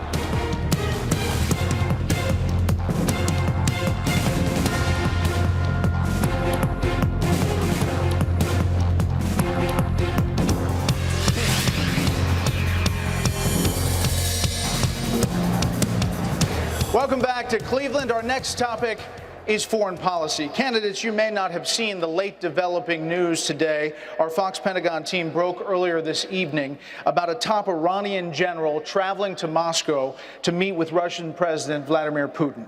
His name is General Qasem Soleimani. He's blamed for hundreds of U.S. troops' deaths in Iraq and Afghanistan. His trip to Russia appears to directly violate UN Security Council resolutions to confine him to Iran. So, Mr. Trump, if you were president, how would you respond to this? I would be so different from what you have right now, like the polar opposite. We have a president who doesn't have a clue. I would say he's incompetent, but I don't want to do that because that's not nice. But if you look at the deals we make, whether it's the nuclear deal with 24-hour periods, and by the way, before you get to the 24 hours, you have to go through a system. You look at Sergeant Bergdahl. We get Bergdahl, a traitor, and they get 5 of the big, great killers, leaders that they want. We have people in Washington that don't know what they're doing. Now, I agree. Now, with Iran, we're making a deal. You would say, we want him. We want him. We want our prisoners. We want all these things. We don't get anything. We're giving them $150 billion plus. They are going to be, I'll tell you what, if Iran was a stock, you folks should go out and buy it right now because you'll quadruple. What's happened in Iran is a disgrace, and it's going to lead to destruction in large portions of the world. Another new development today. Senior defense officials tell Fox they strongly suspect Russia was behind a cyber attack on the chairman of the Joint Chiefs Office, emails. This comes in the wake of the Director of National Intelligence blaming the Chinese for the largest ever cyber attack, stealing personal data of tens of millions of Americans. Senator Cruz, in your view, have Russia and China committed acts of cyber war? And if you were president, what would you do about it?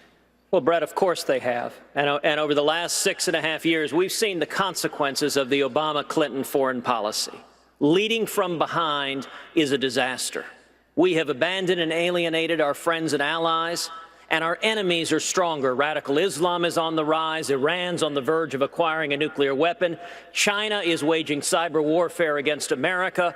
Russia, General Soleimani, you just mentioned, the Iranian general, is the head of the Al-Quds forces. He's directly responsible for the murder of over 500 American servicemen in Iraq. And part of this Iranian deal was lifting the international sanctions on General Soleimani.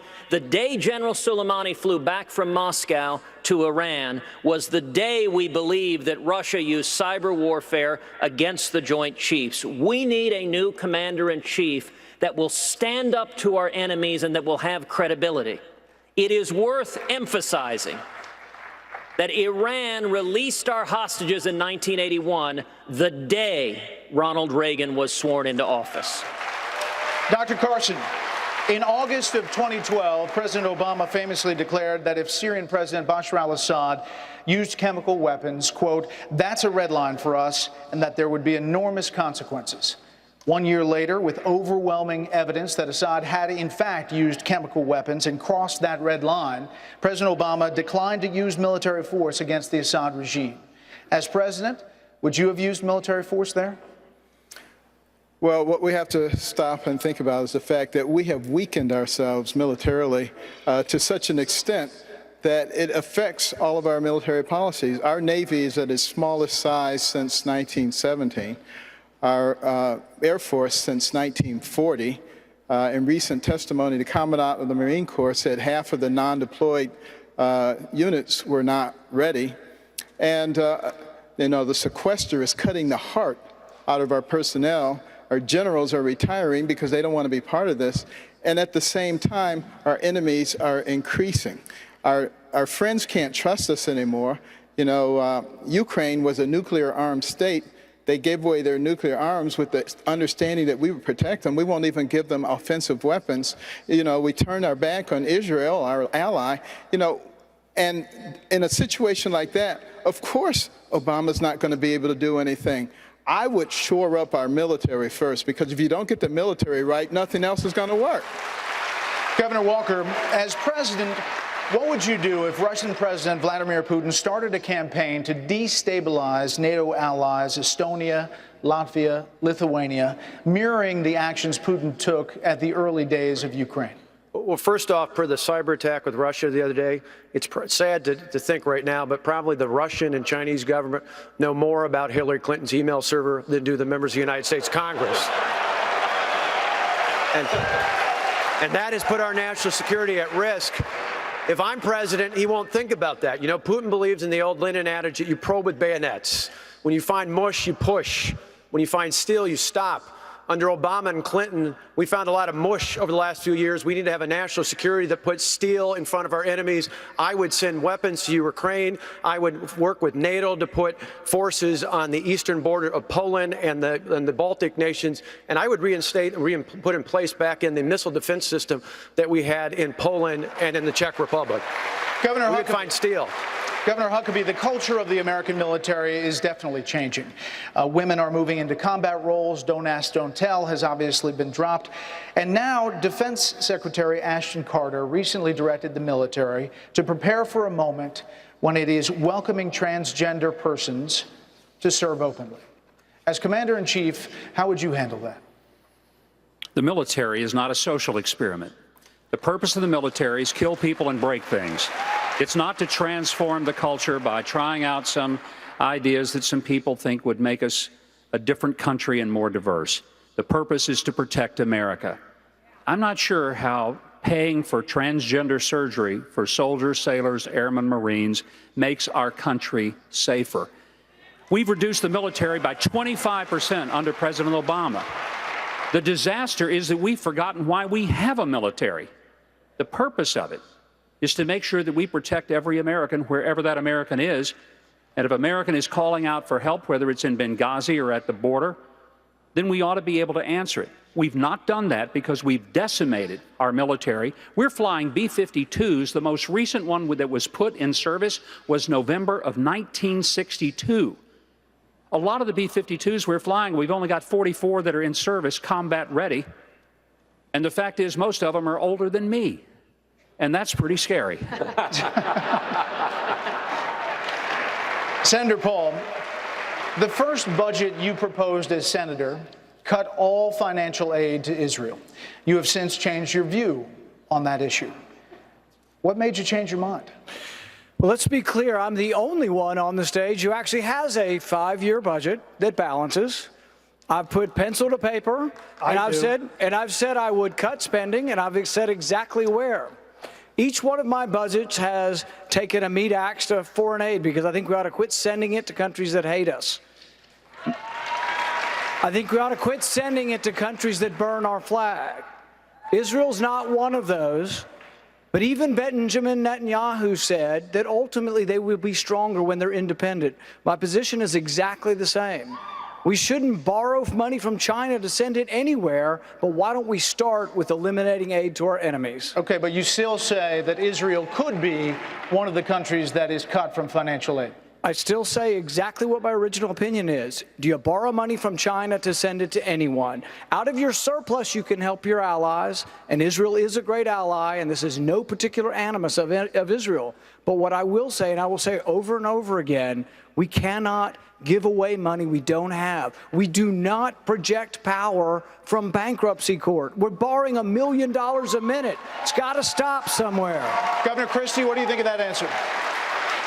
Well, listen, you know, if we want to deal with these issues, we have to deal with them in a way that makes sense. I agree with what Dr. Carson said earlier. The first thing we need to do to make America stronger is to strengthen our military.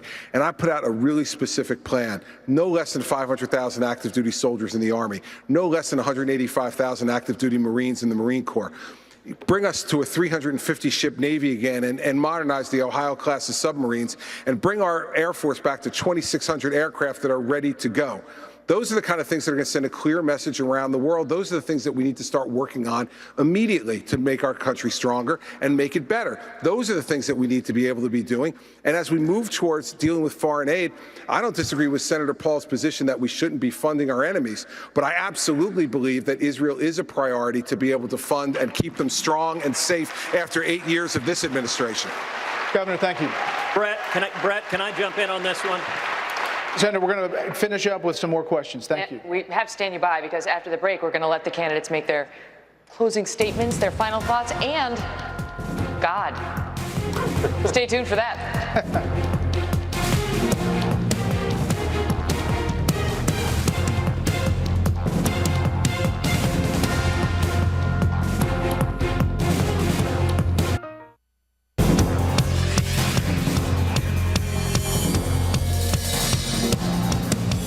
Welcome back. In our final moments here together, we're going to allow the candidates to offer their final thoughts. But first, we want to ask them an interesting closing question from Chase Norton on Facebook, who wants to know this of the candidates. I want to know if any of them have received a word from God on what they should do and take care of first. Senator Cruz, start from you. Any word from God? Well, I am blessed to receive a word from God every day and receiving the Scriptures and reading the Scriptures, and God speaks through the Bible. I'm the son of a pastor and an evangelist, and I've described many times how my father, when I was a child, was an alcoholic. He wasn't a Christian, and my father left my mother and left me when I was just 3 years old, and someone invited him to Clay Road Baptist Church, and he gave his heart to Jesus, and it turned him around, and he got on a plane, and he flew back to my mother and me. I would also note that the Scripture tells us, you shall know them by their fruits. We see lots of campaign conservatives, but if we're going to win in 2016, we need a consistent conservative, someone who's been a fiscal conservative, a social conservative, a national security conservative. There are real differences among the candidates on issues like amnesty, like Obamacare, like religious liberty, like life and marriage. And I have been proud to fight and stand for religious liberty, to stand against Planned Parenthood, to defend life for my entire career, and I will be proud to continue to do so as President of the United States. Governor Kasich, same question.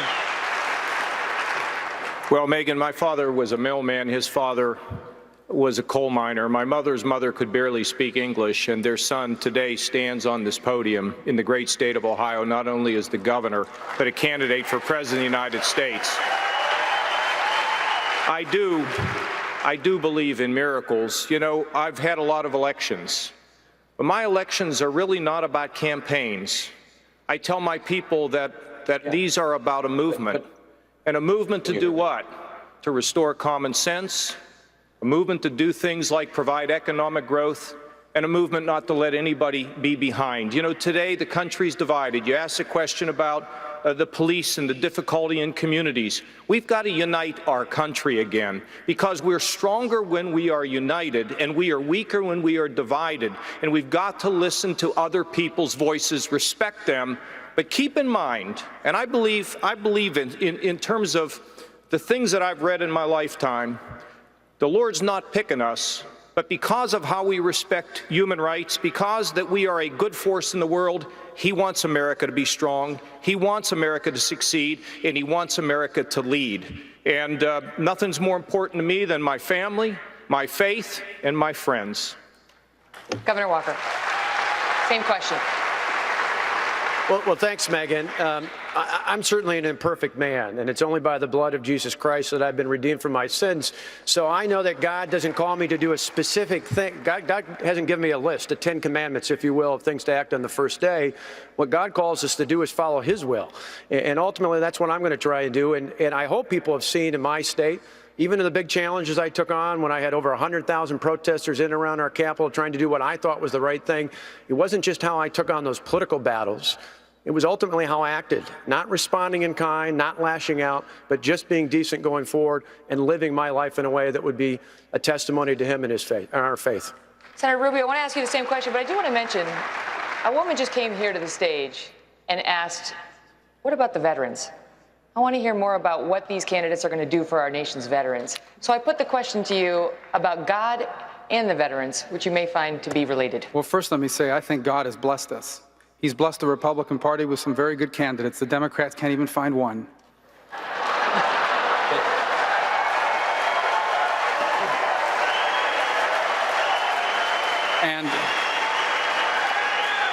And I believe God has blessed our country. This country's been extraordinarily blessed, and we have honored that blessing, and that's why God has continued to bless us. And He's blessed us with young men and women willing to risk their lives and sometimes die in uniform for the safety and security of our people. Unfortunately, today we have a VA that does not do enough for them. I am proud that last year we helped change the law. We changed the law to give the power to the VA secretary, the ability to fire any executive that isn't doing their job. And it is outrageous. They've only fired one person to date. When I'm President of the United States, we're going to have a VA that cares more about our veterans than about the bureaucrats who work at the VA. Dr. Carson, question to you about God and his role, but also one of the issues that the public was very interested in, and we touched on it earlier, is race relations in this country and how divided we seem right now. And what, if anything, you would do as the next president to help heal that divide? Well, I think the bully pulpit is a wonderful place to start healing that divide. You know, we have the purveyors of hatred who take every single incident between people of two races and try to make a race war out of it and drive wedges into people. And this does not need to be done. What we need to think about instead, you know, I was asked by an NPR reporter once, why don't I talk about race that often? I said, it's because I'm a neurosurgeon. And she thought that was a strange response. And I said, you see, when I take someone to the operating room, I'm actually operating on the thing that makes them who they are. The skin doesn't make them who they are. The hair doesn't make them who they are. And it's time for us to move beyond that because, you know, our strength as a nation comes in our unity. We are the United States of America, not the divided states. And those who want to destroy us are trying to divide us, and we shouldn't let them do it. Thank you. Now, each candidate will make a closing statement. You'll all have 30 seconds to make a closing statement for this debate. We'll start with Ohio Governor John Kasich. You know, tonight we hear about what people want to do. I want to tell you what I've done. I was a member of the Armed Services Committee for 18 years. I spent a big chunk of my life studying national security issues and our role in the world. Number two, I was the chairman of the House Budget Committee and one of the chief architects the last time we balanced the budget, and it was the first time we'd done it since man walked on the moon. We had a $5 trillion surplus and we cut taxes. I spent 10 years in the private sector actually learning how business works. And now I'm the governor of Ohio, and I inherited a state that was on the brink of dying.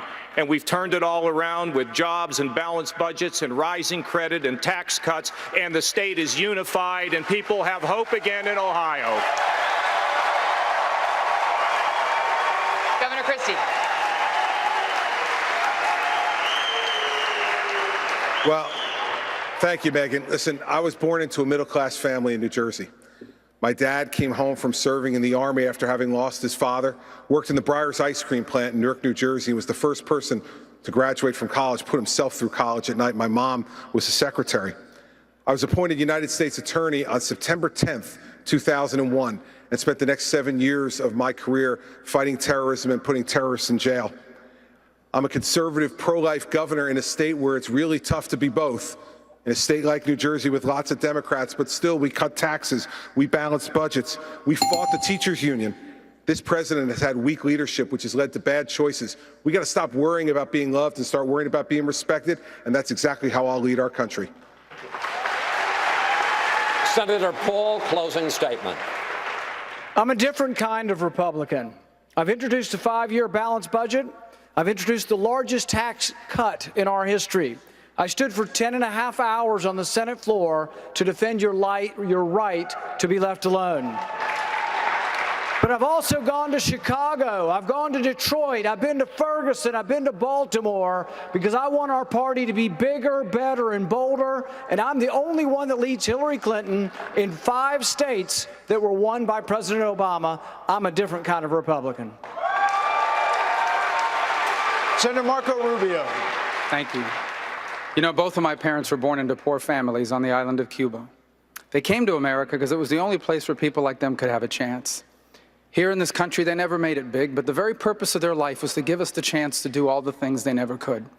My father was a bartender, and the journey from the back of that bar to this stage tonight, to me, that's the essence of the American dream. It's what makes our nation different, and I'm running for president because I want that to still be possible for the people trying to do that now.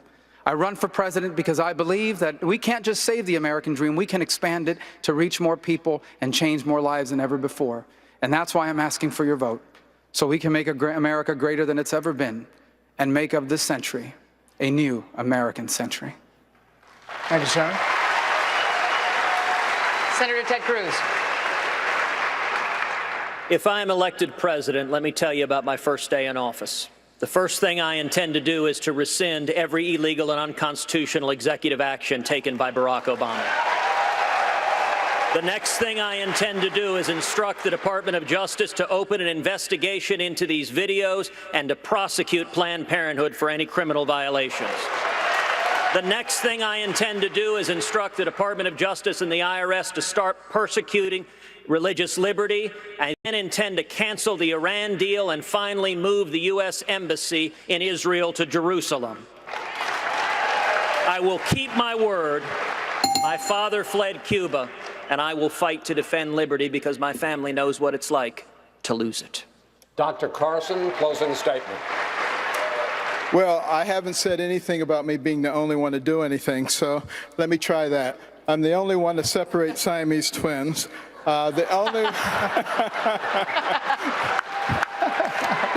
only one to operate on babies while they were still in the mother's womb. The only one to take out half of a brain, although you would think if you go to Washington that someone had beat me to it.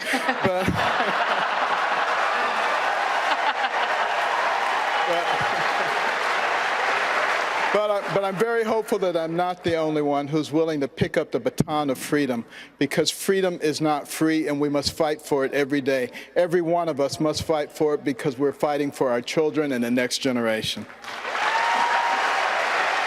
Governor Mike Huckabee, closing statement.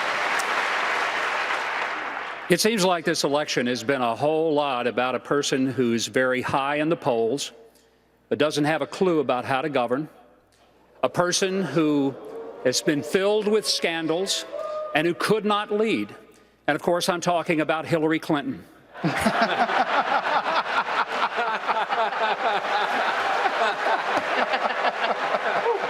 I think America is in trouble, but it's not beyond repair. But it's going to take leadership who sees the greatness of this country and who believes that once again we can be one nation under God. I'll be my best to do that, and thank you for your support.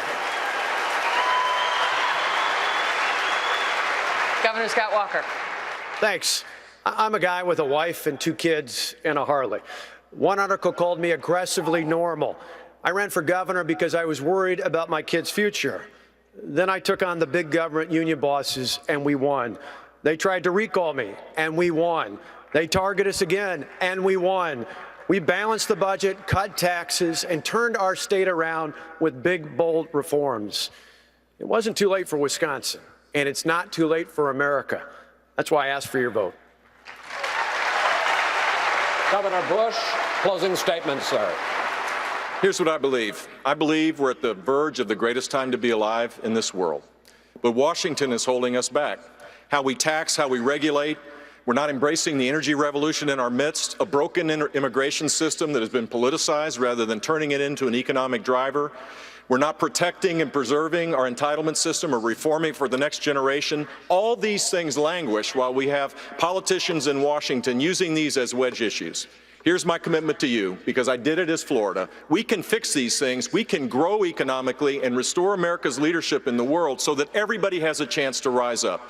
I humbly ask for your vote. whenever you're going to get to vote, whenever the primary is. Thank you all very much. Mr. Trump, closing statement, sir. Our country is in serious trouble. We don't win anymore. We don't beat China in trade. We don't beat Japan with their millions and millions of cars coming into this country in trade. We can't beat Mexico at the border or in trade. We can't do anything right. Our military has to be strengthened. Our vets have to be taken care of. We have to end Obamacare, and we have to make our country great again, and I will do that. Thank you. Thank you. Gentlemen, thank you.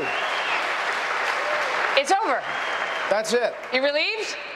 You were nervous before? They don't look relieved. They like, get me out of here. Thank you all very much. And that will do it for the first Republican primary debate night of the 2016 presidential race. Our thanks to the candidates who will now be joined by their families on stage. But we're not done. The Kelly File starts in a moment. I'll be running over to the other set. But first, Brett, Chris, they're here with me. We're going to say hello to the candidates. But All right, Dr. Carson. how you doing, Governor? Nice to see you.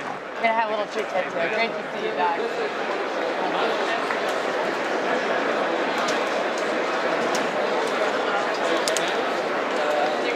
Kind of ruining it for us. No, it's the moment. You know, it's the moment. Their families have been sitting here in this arena on pins and needles.